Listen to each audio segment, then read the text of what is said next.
تقویٰ کہتے ہیں نفس کو خوف کی چیز سے بچانا، نفس کو ہر اس کام سے بچانا جسے کرنے یا نہ کرنے سے کوئی شخص عذاب کا مستحق ہو سکتا ہے۔ چھوٹے بڑے گناہ سے بچنا، بے حیائی کے کاموں سے بچنا، اپنے آپ کو بچانا، حرام چیزوں کو چھوڑ دینا، فرائض کو ادا کرنا، یہ ہے تقویٰ۔ اور اگر کم الفاظ میں اگر تقوی کے بارے میں کوئی بات رکھی جائے تو علماء فرماتے ہیں کہ تقویٰ یہ ہے کہ تیرا خدا تجھے وہاں نہ پائے جہاں اس نے منع فرمایا۔ الذین یؤمنون بالغیب ویقیمون الصلاۃ ومما رزقناہم ینفقون۔ اس آیت میں متقین کی اب صفت بیان کی جا رہی ہے۔ ابھی تو بتایا کہ ہدایت کس کے لیے ہے؟ متقین کے لیے۔ اور متقین کون ہیں؟ یہ اب یہاں پر اب واضح کیا جائے گا کہ ان کی صفت بیان کی جا رہی ہے کہ متقین کون ہیں، تقوی والے کون ہیں۔ الذین یؤمنون بالغیب، بغیر دیکھے ہوئے چیزوں پر ایمان لاتے ہیں، غیب پر ایمان رکھتے ہیں، یعنی اللہ تعالیٰ نے اپنی کتاب میں جن باتوں کی خبر دی ہے اور جو رسول نے باتیں بتائی ہیں، خواہ وہ ہو چکی ہوں یا ہونے والی ہوں، ان سب کو مانتے ہیں، ان پر ایمان لاتے ہیں۔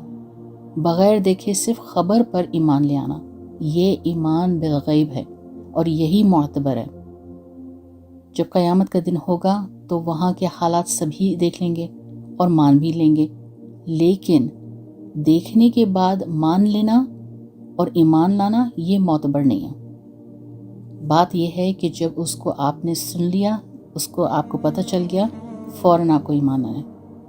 تو متقیوں کی ایک اور صفت یہاں پر بتایا گیا ہے کہ متقی سے مراد تقوی والا، یقیمون الصلاۃ، اور نماز قائم کرنا۔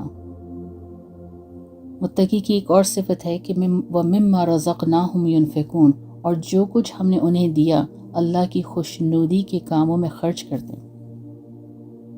تو یہ جو دو باتیں رکھی ہیں، نماز قائم کرنا، اس سے مراد نماز کے فرائض، واجبات، سنت، مستحبات سب کو خوف سے، دھیان سے، خشوع کے ساتھ ادا کرنا، جس میں دل بھی اللہ کی طرف متوجہ ہو، جس میں اعضاء بھی اللہ کی طرف متوجہ ہوں۔ آپ نے کئی مرتبہ سنا ہوگا کہ نماز میں خشوع اور خضوع ہونا چاہیے۔ ہم ہمیشہ یہ بات سنتے ہیں، ہمیشہ، کہ نماز میں خشوع اور خضوع ہونا چاہیے۔ یاد رہے کہ خشوع کا تعلق دل سے ہے، خضوع کا تعلق اعضاء سے ہے، جسم کے اعضاء سے، ہاتھ پاؤں سے، جسم سے، یعنی ظاہر اور باطن کے ساتھ بارگاہ حق میں متوجہ ہو جائیں۔ اللہ تعالیٰ نے کامیاب لوگوں کے بارے میں فرما دیا اور بتا دیا کہ کامیاب لوگ کون ہیں۔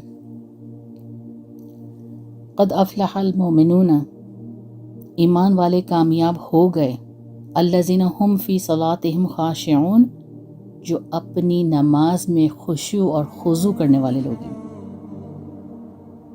تو اللہ تعالیٰ نے اعلان فرما دیا کہ ایمان والے کامیاب ہو گئے۔ اور کون لوگ کامیاب ہو گئے ایمان میں؟ جو اپنی نماز میں خشوع اور خضوع کرنے والے ہیں، جس نماز میں اللہ کی طرف اس کا دل بھی متوجہ ہو، جس نماز میں اس کے اعضاء بھی اللہ کی طرف سے متوجہ ہو۔